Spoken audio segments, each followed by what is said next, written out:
যেমন হযরতে নূহ আলাইহিস সালামের সময়, বন্যার সময় তার অবাধ্য সন্তান যখন চলে যেতেছিল, পিতৃস্নেহে তিনি তার ছেলেকে ডাকলেন। বন্যা শুরু হয়ে গেছে, ছেলেকে ডেকে বলছেন, ইয়া বুনাইয়ার কামানা ওয়ালা তাকুম মাআল কাফিরিন। বেটা আয় আয়, তাড়াতাড়ি আয়, জাহাজে ওঠ, আর কাফেরদের সাথে তুই যাস না। কিন্তু নাফরমান ছেলে পিতার নসিহত মানলো না, বাপের কথা শুনলো না। সে তখন বলল, সাআবি ইলা জাবালিন ইয়াসিমুনি মিনাল মা। আমি পাহাড়ের উপরে গিয়ে উঠতেছি, সেখানে গিয়ে আমি পানি থেকে আত্মরক্ষা করব, আমি আপনার সাথে যাব না। পিতা হযরতে নূহ আলাইহিস সালাম শেষবারের মতো অবাধ্য ছেলেকে আল্লাহর পথে ফিরে আসার জন্য যথার্থ পথ দেখায় দিলেন, যথার্থ কথাটা তাকে শোনায় দিলেন। তিনি বললেন, লা আসিমাল ইয়াউম মিন আমরিল্লাহি ইল্লা মান রাহিম। আল্লাহ পাকে হযরত নূহ আলাইহিস সালাম বলছেন, আল্লাহ সেই কথা কোট করতেছেন, আজ আল্লাহর আযাব থেকে বাঁচানোর জন্য কেউ নাই। যাকে তিনি দয়া করে বাঁচাবেন, তিনি ছাড়া এই গজব থেকে কেউ বাঁচতে পারবে না। ও ছেলে, পাহাড়ে যায় ঠাই পাবা না। আল্লাহ যদি রহমত না করেন, কেউ এই এত বড় বন্যা থেকে, প্লাবন থেকে কেউ বাঁচাতে পারবে না। আমি এক কিতাবের মধ্যে দেখেছিলাম, একটা রেসালার বন্ধু মানবো তাদেরকে, বন্ধু কারে মানবো, কারে বন্ধু বানাবো, আল্লাহ বলবেন, আমি বলবো না। সামনের দিকে বন্ধু কারে বানাইতে হবে আল্লাহ পাক তাও বলে দিয়েছেন। এখন আমি বলতে চাই, মহাসত্যের অস্বীকারী, খোদাদ্রোহী সন্তানের প্রতি ইমানদার পিতা যদি স্নেহের এতটুকুন দুর্বলতা দেখায়, আল্লাহ তাও বরদাস্ত করেন না। কথা বুঝতে পেরেছেন? খোদাদ্রোহী সন্তান, ইমানদার পিতা তার প্রতি এতটুকুন স্নেহ বাৎসল্য আল্লাহ বরদাস্ত করেন না। যেমন বেশি নড়াচড়া করবা, আমরা গোড়া ধরে একটু নাড়া দেবো, ছিটকা গিয়া সেন্ট মার্টিন ফিরে আরো দূর গিয়া পড়বা।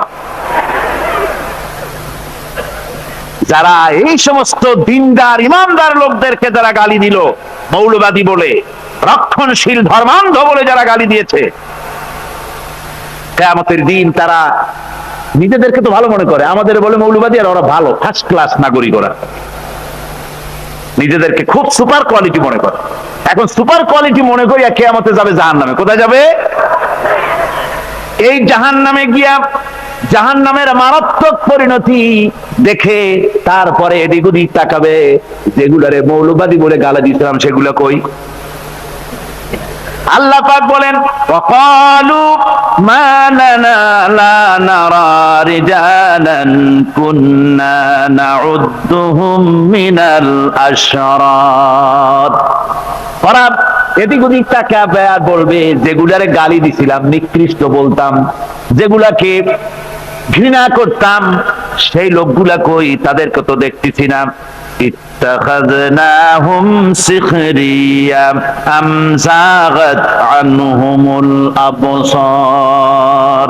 আমরা তো দুনিয়ায় তাদেরকে সবসময় ঠাট্টা করতাম, বিদ্রুপ করতাম, এই যে মৌলবাদী যায়, এই তো মোল্লা যায়, মোল্লা বলে গালি দেয়, হ্যাঁ নামাজ রোজা করে, কি একটা একেবারে আউটডেটেড, কোনো পদই না। এইভাবে গালি দিতাম যেগুলারে, তাদের দেখছি না কেন, ওদের ঠাট্টা করতাম সব সময়। মিয়া সাহেব, এই কথাগুলো কি আমার না কার? আল্লাহর কথা, কত বাস্তব কথা। বলবে যেগুলোর এইভাবে ঠাট্টা করতাম, লম্বা জামা গায়ে দেয়, মুখে দাড়ি রাখে, নামাজ পড়ে, ইসলামী আন্দোলন করে, এই জন্য গালি দিতাম, ঠাট্টা করতাম, এগুলো দেখি না কেন? না আমাদের চোখে ভ্রম ঘটছে, দেখি না কেন? ওরা গেল কই? এইভাবে করে তারা জাহান্নামের ভিতরে খুঁজতে থাকবে। পরক্ষণে ক্ষুধা এবং তৃষ্ণায় অস্থির হয়ে গিয়ে তারা বেহেশতের মধ্যে পরিচিত লোকগুলি দেখতে পাবে। ওই তো যেগুলির গাল দিছিলাম, মন্দ বলতাম, নিকৃষ্ট বলতাম, মৌলবাদী বলতাম, ধর্মান্ধ বলতাম, তাদের তো ওই দেখা যায়। এরপরে জাহান্নামের ভেতরে বসে এই লোকগুলি কি বলবে আল্লাহ পাক কোরআন শরীফে শোনায় দিলেন। ওরা পিপাসায় আর ক্ষুধার যন্ত্রণায় অস্থির হয়ে গিয়ে বলবে, ওয়ানাদা আসহাবুন নারি আসহাবাল জান্নাহ আন আফিদু আলাইনা মিনাল মা আও মিম্মা রাযাকাকুমুল্লাহ। জাহান্নামীরা চিৎকার দিয়ে ডেকে বলবে, ও জান্নাতীরা, আমরা দোজখে পড়ে ক্ষুধার জ্বালায় পিপাসার জ্বালায় শেষ হয়ে গেলাম। আল্লাহ তোমাদেরকে যে পানি দিয়েছেন, খাবার দিয়েছেন, ওর থেকে একটু খাবার আর একটু পানি আমাদেরকে নিক্ষেপ করো বা ঢেলে দাও। বেহেশতীরা তখন বলবেন, ক্বালু ইন্নাল্লাহা হাররামাহুমা আলাল কাফিরিন। শুনে রাখো, আল্লাহ রাব্বুল আলামিন কাফেরদের জন্য জান্নাতের এক ফোঁটা পানিও হারাম করে দিয়েছেন। তোমাদের জন্য আজকে জান্নাতের খাদ্য এবং পানীয় তোমাদের জন্য না, হারাম। এবার বেহেশতীরা বলবে, ওয়ানাদা আসহাবুল জান্নাতি আসহাবান নার। জান্নাতীরা জাহান্নামীদেরকে ডেকে বলবে, ও জাহান্নামীরা, আন ক্বাদ ওয়াজাদনা মা ওয়াদানা রাব্বুনা হাক্কান। আমরা আল্লাহ পাক যা ওয়াদা করেছিলেন সব ওয়াদা অনুযায়ী পেয়েছি। আল্লাহ বলেছেন দিন কায়েমের জন্য যদি কষ্ট করা লাগে কষ্ট করো। আমরা কষ্ট করেছি, রাত জেগে তাহাজ্জুদের নামাজ পড়েছি, আমরা জিহাদ করেছি, ময়দানে শাহাদাত বরণ করেছি, কত কষ্ট করেছি। আল্লাহ বলেছেন এর নিয়ামত জান্নাত দেব। আল্লাহ তার ওয়াদা অনুযায়ী জান্নাতের নিয়ামত আমাদের দিয়ে দিয়েছেন। ফাহাল ওয়াজাদতুম মা ওয়াদা রাব্বুকুম হাক্কান। ও জাহান্নামীরা, তোমরাও কি আজ তোমাদের প্রতি আল্লাহর যে ওয়াদা ছিল তা ঠিক মতো পেয়েছো কিনা? তোমাদের প্রতি ওয়াদা ছিল আল্লাহর সঙ্গে যদি নাফরমানি করো, ইসলামী আন্দোলনের লোকদের সঙ্গে যদি বিরোধিতা করো, কোরআন যদি অমান্য করো, আল্লাহর বিধানের সঙ্গে যদি উল্টা পাল্টা করো, আর রাসূলের পথ যদি না ধরো, তাহলে জাহান্নামে যাবে। এই যে ওয়াদা ছিল সে ওয়াদা তোমরা পাইছো কিনা ঠিক মতো? ক্বালু নাম। তারা বলবে যে হ্যাঁ, পেয়ে গেছি। আজকে তার কোনো উপায় নাই। সুতরাং আমার ভাইয়েরা, বন্ধুত্বের প্রশ্নে, নেতা মানার প্রশ্নে আমি দ্বিতীয় দিনে বোধহয় বলছিলাম, নেতা মানবো রসুলকে, নেতা কারে মানবো? যারা বলেন কারে?